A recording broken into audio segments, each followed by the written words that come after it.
আমার কলকাতা নিউজ, কথা হবে সামনাসামনি।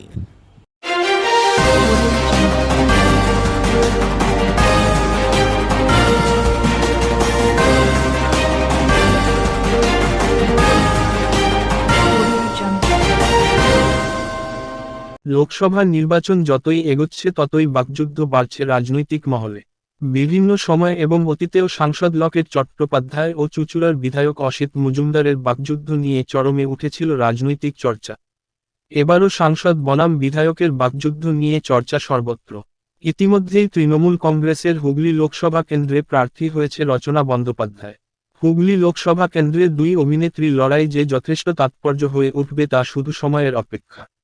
দুই পক্ষই কি বলল শুনে নেব। তারা রয়েছে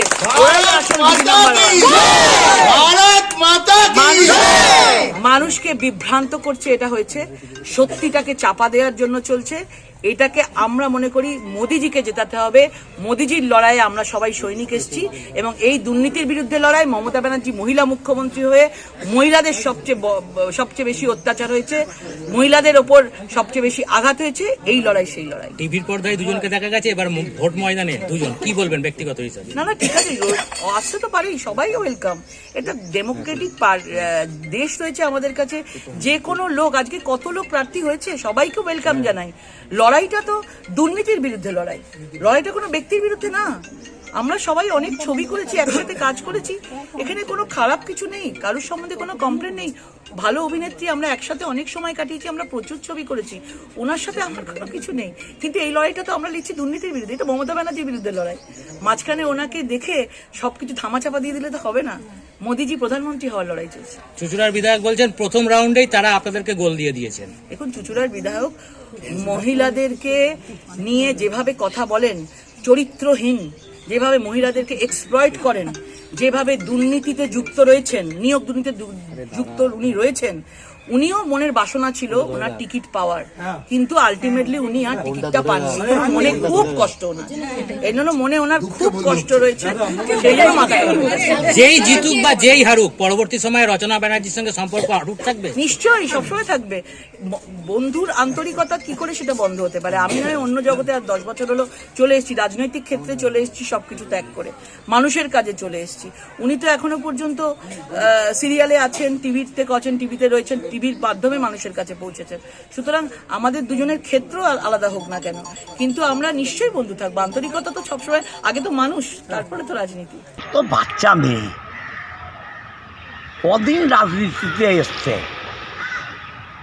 ও ভারতবর্ষের ইতিহাসই জানে না কতগুলো প্রধানমন্ত্রী হয়েছে, কিভাবে প্রধানমন্ত্রী হয়েছে। ভারতবর্ষের প্রধানমন্ত্রী হয়েছিল দেবগৌড়া, তার কটা এমপি ছিল? ভারতবর্ষের প্রধানমন্ত্রী হয়েছিল ভিপি সিং, তার কটা এমপি ছিল? ভারতবর্ষের প্রধানমন্ত্রী হয়েছিলেন চন্দ্রশেখর, তার কটা এমপি ছিল? 42টা তো অনেক। ও মমতা ব্যানার্জিকে চেনে না জানে? ও বলছে এ লড়াই মোদি আর মমতার লড়াই। ঠিকই বলেছে, এটা মোদি আর মমতার লড়াই। মোদি অঙ্গীকার মানুষের সাথে চিটিংবাজি, আর দিদির অঙ্গীকার মানুষের সম্পূর্ণ অধিকার। দিদি যা বলে তা করে, আর মোদি যা বলে চিটিংবাজি করে। এই চিটিংবাজ আর সত্যতা, এর লড়াই। আর রচনা বন্দ্যোপাধ্যায়ের সাথে ও তুলনা, বলছে অনেক সিনেমা করেছি। ও কোন জন্মে নায়িকা হলো? তো মা, কাকিমা, জেঠিমা করে লাইফটা চলে গেল। ব্যক্তিগত আক্রমণ করা ও স্বভাব হয়ে গেছে। আমার মেয়ের চাইতে ও ছোট, আমি ওর নামে কেস করেছি একটা, ও বেল নিয়েছে। ও বলছে আমার নামে দুর্নীতির অভিযোগ আছে চাকরি দেওয়ার। একটা নাম বলুক, আমি একটা চাকরি দিয়েছি, আমি রাজনীতি ছেড়ে দেবো। কেন মিথ্যা কথা বলছে? মিথ্যা কথা তো বহুদিন ধরে বলছে। ও কোথায় ছিল 5 বছর, সেগুলো মানুষকে বলছে না। 5 বছর চুঁচুড়ো মানুষের কাছে আসেনি, কোনো ডেভেলপমেন্ট করেনি, করোনার সময় মানুষকে দেখেনি।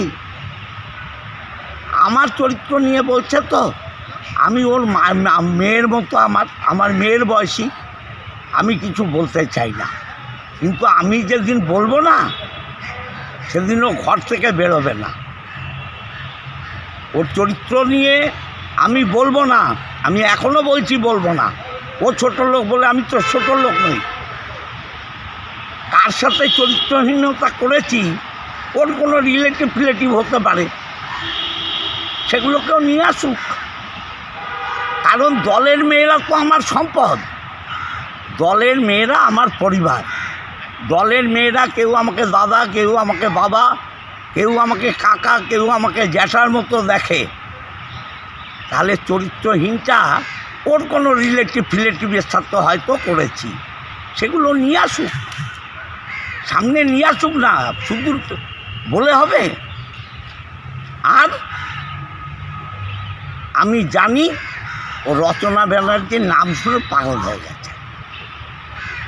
আমাকে বলছে টিকিট পাবার জন্যে দৌড়েছিলাম, ওর কানে কানে বলেছিলাম নাকি? কখন কোথায় আমার সাথে দেখা করেছিল বিজেপির কর্মীদের বলুক যে আমি ওর কানে কানে বলেছিলাম আমি প্রার্থী হতে চাই। গোপনে আমার কাছে এসছিল, তবে না ও জানে। ওকে এই জবাবটা দিতে বলি যে আমি কাকে বলেছি, ওর কানে কানে কবে বললাম, কোন জায়গায় বললাম, আমি ওর বাড়িতে গেছিলাম না ও আমার বাড়িতে এসছিল, সেগুলো বলুক মানুষের কাছে। আমার কলকাতা নিউজ, কথা হবে সামনাসামনি।